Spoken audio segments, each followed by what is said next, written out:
ጤና ይስጥልን። ለጥቅምት 19 2018 ዓ.ም የያዝናቸውን ዜናዎች ይዘን ቀርበናል። ይህንን የዩቲዩብ ቻናል ሰብስክራይብ በማድረግና የደውል ምልክቱን በመጫን ቤተሰብ ይሁኑ። ኢትዮጵያ ለደቡብ ሱዳን ሰላምና መረጋጋት የምታደርገውን ድጋፍ አጠናክራ እንደምትቀጥል የውጭ ጉዳይ ሚኒስትር ዶክተር ጌዲዮን ጢሞቴዎስ ገለጹ። ኢትዮጵያ ከደቡብ ሱዳን ጋር በመሰረተ ልማት ያላትን ትስስር ለማጠናከር ፍላጎት እንዳላትም ተናግረዋል።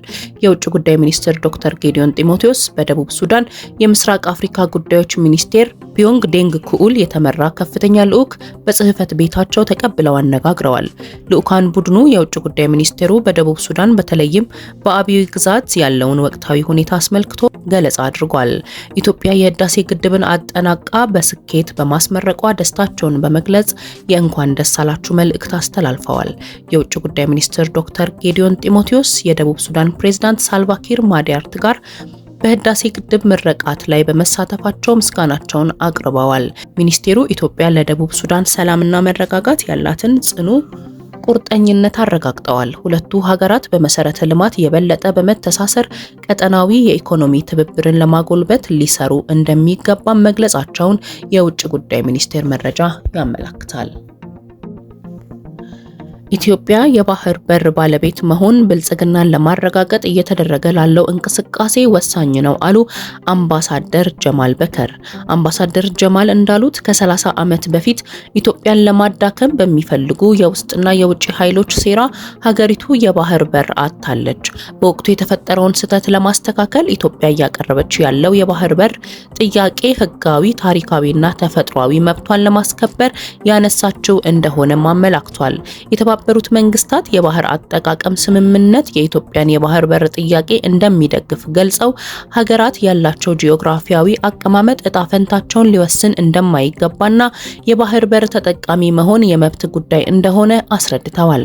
ኢትዮጵያ የባህር በር ባለቤት አለመሆኗ ሸቀጦችን ለማስገባትና ለማስወጣት በምታደርገው እንቅስቃሴ ወጪውን በከፍተኛ ደረጃ እንዲጨምር በማድረግ እድገቷ ላይ አሉታዊ ሚና እንደሚጫወት አንስተው ኢንቨስተሮችም በኢትዮጵያ መዋዕለ ንዋያቸውን ለማፍሰስ እንደ ችግር የሚያነሱት ጉዳይ መሆኑንም ጠቁመዋል። የገቢና ወጪ ሸቀጦችን ደህንነት ኢትዮጵያ በራሷ ቁጥጥር ስር አለመሆንና በሌላ አካል ቁጥጥር ስር ሆኖ መቀጠሉ አደጋ እንደሚሆንም አንስተዋል። የባህር በር ማግኘት የቀጠናውን ሰላምና ደህንነት በማስጠበቅ የአካባቢውን ሀገራት ብሎም ዓለም አቀፉን ማህበረሰብ ተጠቃሚ ያደርጋልም ነው ያሉት። ኢትዮጵያ ያቀረበችው በሰላማዊና ሰጥቶ መቀበል መርህ ባህር በር የማግኘት ጥያቄ አሁን ላይ በዓለም አቀፉ ማህበረሰብ ዘንድ እየታወቀ የመጣ አጀንዳ በመሆኑ በርካታ ሀገራት እየደገፉት መምጣታቸውንም ተናግረዋል። በመሆኑም ከጎረቤት ሀገራት ጋር የተጀመሩ ስራዎችን አጠናክሮ መቀጠል እንደሚገባና ታላቁ የኢትዮጵያ ህዳሴ ግድብን በህብረት እንዳሳካ ነው ሁሉ የባህር በር ጉዳይንም ለማሳካት ሁሉም ድርሻቸውን ሊወጡ ይገባልም ብለዋል። ጃዋር መሐመድ ከሰሞኑ የባህር በር እንቅስቃሴዎች ሀሳብ ጋር በተያያዘ በማህበራዊ ትስስር ገጻቸው ያሰፈሩትን ስንመለከት ደግሞ ኢትዮጵያ የኢኮኖሚና ጸጥታ ጥቅሟን ለማሟላት የራሷ ወደብ መሻት ተገቢ ነው። አዎ ተገቢ ነው። ነገር ግን አብይ የተከተለው ጊዜና አቅምን ከግምት ያላስገባና በበሰለ ዲፕሎማሲያዊ ስትራቴጂ ያልተመራ አካሄድ አይደለም አሁን ሊያሳካ ወደፊትም ሀገራችን የወደብ ፍላጎቷን ለማሟላት ያላትን እድል ያጠበበ ነው። ከጎረቤቶቻችን ጋር አላስፈላጊ አምባጓሮ ውስጥ በማስገባት አቅመ ፈርጣማ ሀገራትን ወደ አካባቢያችን እንዲጋበዙ በመዳረግ ከበባ ውስጥ እየከተተን ይገኛል። ለምሳሌ በሶማሌላንድ ወደብ ለማግኘት ያደረገው ፕላን አልባ ሙከራ በእንጭጭ ከመቀጨት አልፎ ሶማሊያ የባህር ሀብቷን ለማስጠበቅ ቱርክን በረጅም ጊዜ ሊዝ እንድትጋብዝ ምክንያት ሆኗል። ዋና ባላንጣችን ግብጽም ወታደሮቿን እንድታሰፍር አድርጋለች። ይህ አዲስ እውነታ በሶማሊላንድ ሆነ ሌሎች ሶማሊያ ወደቦች ለማግኘት ያለንን እድል በከፍተኛ ሁኔታ አጣቦታል። በሶማሊላንድ ውዝግብ ወቅት የአሸማጋይነት ሙከራ ስታደርግ የነበረችው ጅቡቲም ኢትዮጵያ የታጁራን ወደብ በረጅም ጊዜ ሊዝ እንድትጠቀም ሐሳብ አቀረበች። አብይ እምቢ አለ። ጅቡቲም ሳውዲ አረቢያን ጋብዛ ታጁራን በረጅም ጊዜ ሊዝ ሰጠቻት። ወደቡን ሳውዲ ገንብታ ኢትዮጵያ በክፍያ እንድትጠቀም ነው ተብሏል። ያ ማለት በወደቡ የሚደረገው ወደ ኢትዮጵያ የሚገባና የሚወጣ ጭነት ሁሉ በሳውዲ ቁጥጥር ስር ሆነ ማለት ነው። ልብ አድርጉ፣ ከላይ የተጠቀሱት ሁሉ ቁጥጥር እንዳይኖራት የሚሰሩ ናቸው።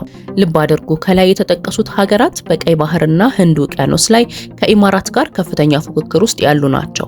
ኢማራት ፈጽሞ የቀይ ባህር ወደቦች ላይ ቁጥጥር እንዳይኖራት የሚሰሩት ናቸው። በአብይ የምትመራው ኢትዮጵያ ደግሞ የኢማራት ተቀጣይ ጉዳይ አስፈጻሚ ፕሮክሲ ሆናለች።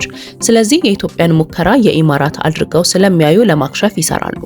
እስካሁን አብይ ያደረገው የልጅ ጨዋታ ለዚህ ዓላማቸው እጅግ ጠቃሚ ነበር። ሶማሊያን ገፍቶ ከእጃቸው አስገባ። በሱዳን ጦርነት የአማጺውን ኃይል በመደገፍ የቡርሃንን መንግስት አስኮርፎ ፖርት ሱዳንን በእነዚህ ሀገራት እጅ አስገባ። ከኢትዮጵያ ጋር የገባው አምባጓሮም ከነዚህ ሀገራት በሙሉ አቅማቸው ከኢትዮጵያ በተቃራኒው እንዲቆሙ እድል የሰጠ ነው። ኤርትራም ይህንን ድጋፍ ወደ አስተማማኝነት ለማሸጋገር ወደቦቿን ለነዚያ ሀገራት በተለይም ለሳዑዲ በረጅም ጊዜ ሊዝ ልታስተላልፍ ትችላለች።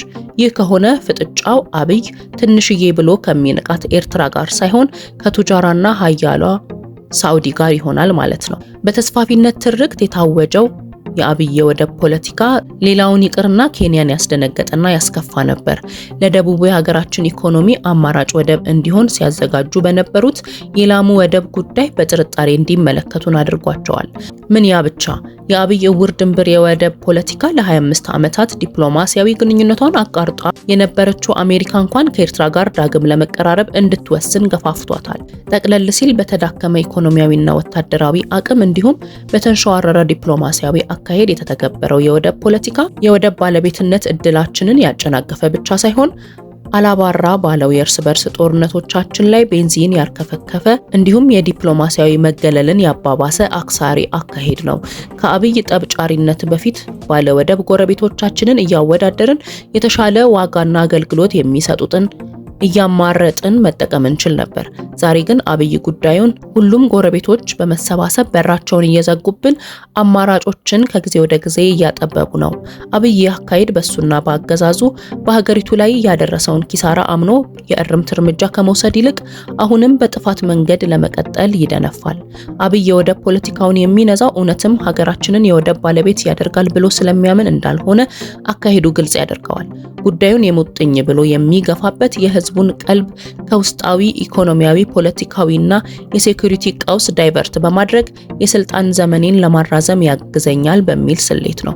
ውጤቱ ግን በወደብ አልባዋ ሀገራችንና የወደብ ባለቤት በሆኑ ጎረቤቶቻችን መካከል ዘመን ተሻጋሪ ቁርሾ በመፍጠር መጪው ትውልድና አመራር እንኳን በሰከነ ዲፕሎማሲያዊ መንገድ የሚያቀርቡትን የወደብ ጥያቄ በስጋትና ጥርጣሬ እንዲታይ የሚያደርግ ጋሬጣ ነው ብሎ ያልፋል ሲል በማህበራዊ ትስስር ገጹ አቶ ጀዋር መሐመድ አስፍሯል።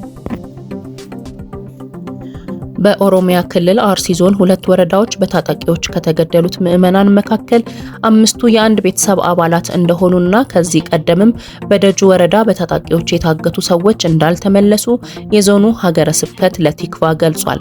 በኢትዮጵያ ኦርቶዶክስ ተዋሕዶ ቤተክርስቲያን የኦሮሚያ ክልል አርሲ ዞን ሀገረ ስብከት በሰጠው ቃል በሰሞንኛው ጥቃት መርቲና ጉና ወይም አባ ጀማ በተሰኙት 2 ወረዳዎች ላይ የሟቾች ቀብር መፈጸሙን ገልጿል። ጥቃቱ የተፈጸመው ጥቅምት 13 እኩለ ሌሊት መሆኑን ገልጾ ለምሳሌ መርቲ ወረዳ ከተቀበሩት ውስጥ የአንድ ቤተሰብ አባላት 5 ሰዎች ተገድለዋል፣ ሚስትና 2 ልጆችን ጨምሮ ብሏል። ይህንን ያሉት ለደህንነታቸው ሲባል ስማቸው እንዲነገር ያልፈለጉ የሀገረ ስብከቱ አመራር ናቸው። ትክክለኛው የሟቾች ቁጥር በተመለከተ በቀጣይ አጣርተው እንደሚገልጹም ጠቁመዋል። ሟቾች የተቀበሩበት ቤተክርስቲያን ሎሜ ሰቃ ቅዱስ ጊዮርጊስ ቤተክርስቲያን ነው ሲሉም ተናግረዋል።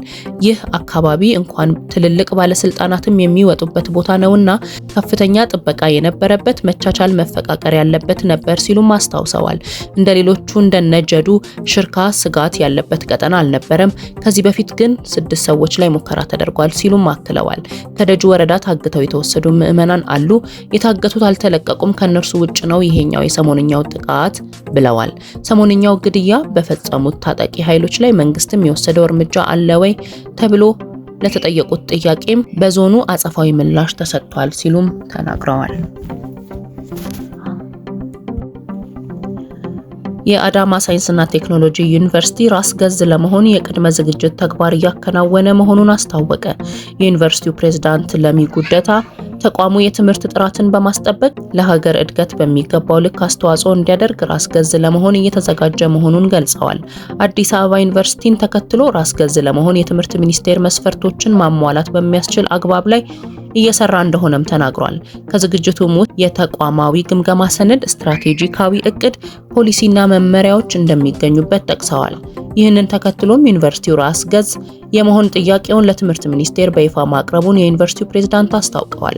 በተለይ የመማር ማስተማር፣ የምርምርና የቴክኖሎጂ ሽግግር ስራዎችን ውጤታማ ለማድረግ የመሰረተ ልማት ግንባታ ላይም ዩኒቨርሲቲው ከፍተኛ ትኩረት ሰጥቶ እየሰራ እንደሚገኝም ገልጸዋል።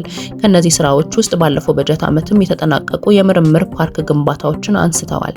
በዚህ የምርምር ፓርክ ውስጥ ለሚገኙ 5 የልህቀት ማዕከላት 30 ቤተ ሙከራዎችን የማደራጀት ስራ ተጀምሯልም ብለዋል። ይህ ፓርክ ከዩኒቨርሲቲው ባሻገር እንደ ሀገር የሳይንስና ቴክኖሎጂ ዘርፎች ግዙፍና ልዩ የምርምር ማዕከል በመሆን የላቀ ፋይዳ እንደሚኖረውም አስረድተዋል። የህዝብ ተወካዮች ምክር ቤት የራስ ገዝ ዩኒቨርሲቲ ማቋቋሚያ አዋጅ ቁጥር 1294 ህዝባር 2015 በአብላጫ ድምጽ ማጽደቁ ይታወሳል።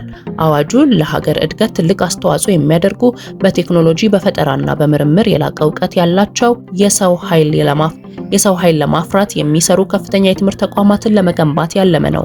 ከዚህ ባለፈ ዩኒቨርሲቲዎቹ ሙያዊ ተልዕኳቸውን በላቀ ብቃት ተመራማሪዎችን ለማፍራት ምቹ ሁኔታ የሚፈጥር ነው።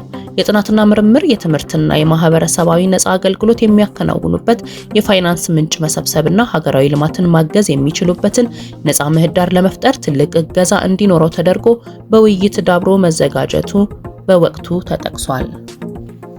አሁን ደግሞ ከውጭ ምንጭ ወዳገኘነው ዘገባ ነው የምናልፈው። አሜሪካ የናይጄሪያውን የኖቤል ሽልማት አሸናፊ ወሌ ሾይንካ ቪዛ መሰረዟ ተሰምቷል። የ91 ዓመቱ ናይጄሪያዊ ደራሲ ወሌ ሾይንካ የኖቤል ሽልማት አሸናፊ ሲሆኑ ከአሜሪካ የተሰጣቸው ስደተኛ ያልሆኑ ቪዛ መሰረዙንና እንደገና አሜሪካን ለመጎብኘት ከፈለጉ በድጋሚ እንዲያመለክቱ መነገራቸውም ተገልጿል። በናይጄሪያ ሌጎስ የሚገኘው የአሜሪካ ቆንጽላ የቪዛውን መሰረዝ ለማጠናቀቅ ፓስፖርታቸውን ይዘው እንዲቀርቡ መልእክት እንደላከላቸውም ተናግረዋል። አሁን ላይ ቪዛ የለኝም፣ ከዩናይትድ ስቴትስ በግልጽ ታግጃለሁ ያሉት ደራሲው እኔን ማየት ከፈለጉ የት እንደሚያገኙኝ ያውቃሉ ብለዋል። በፈረንጆቹ 2016 ዶናልድ ትራምፕ በመጀመሪያ ዙር ምርጫ ፕሬዝዳንት ሆነው መመረጣቸውን በመቃወም የመኖሪያ ፈቃዳቸውን እንደቀደዱም ጠቁመዋል። የኖቤል አሸናፊው ቪዛ መሰረዝን በተመለከተ በናይጄሪያ የሚገኘው የአሜሪካን ኤምባሲ እስካሁን ምንም አስተያየት አለመስጠቱን ዘ ቴሌግራፍ ኦንላይን ዘገባ አመልክቷል። በፈረንጆቹ 1986 በስነ ጽሑፍ ዘርፍ የኖቤል ሽልማት አሸናፊ የሆኑት ወሌ ሾይንካ በ1990ዎቹ አጋማሽ ጀምሮ በአሜሪካ ዩኒቨርሲቲዎች በአስተማሪነት ይሰሩ እንደነበርም ተመላክቷል። ለዛሬ ጥቅምት 19 2018 ዓ.ም የያዝናቸው ዘገባዎች እስካሁኖቹን ይመስሉ ነበረ። ይህንን የዩቲዩብ ቻናል ሰብስክራይብ በማድረግ እና የደውል ምልክቱን በመጫን ቤተሰብ ይሁኑ።